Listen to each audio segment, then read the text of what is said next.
April Fools. I wasn't actually scrolling through the funniest April Fool's jokes from brands this year because there are none. They're never funny. They're always cringe as fuck. What I was doing was reading a book from one of my favorite authors of all time. In fact, my favorite author of all time, Terry Pratchett.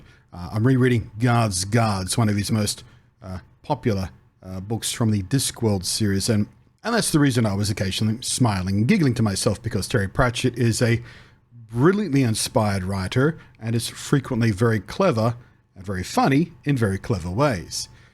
About halfway through that recording, though, I did read a passage which just rang a few many true bells for the current situation where we're living through in the world. And, of course, it's relevant to many periods throughout the world, but this one in particular.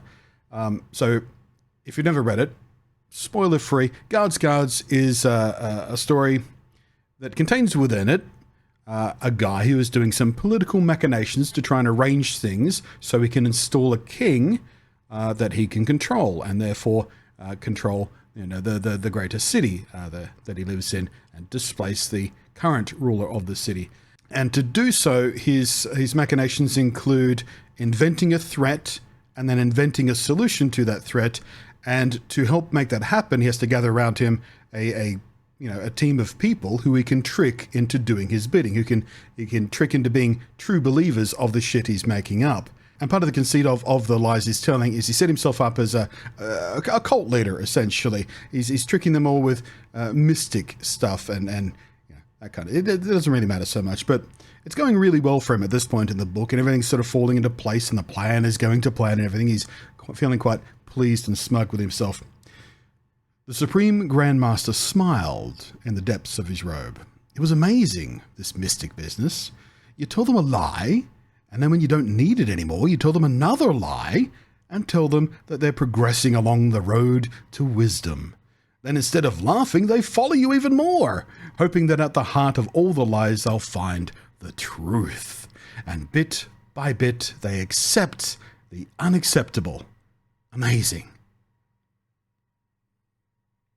If you've never read Terry Pratchett before, you really should. Even if you don't typically like fantasy novels, which the Discworld series is all about, you really should read his work, because while fantasy is the genre, there's so much real-world commentary going on.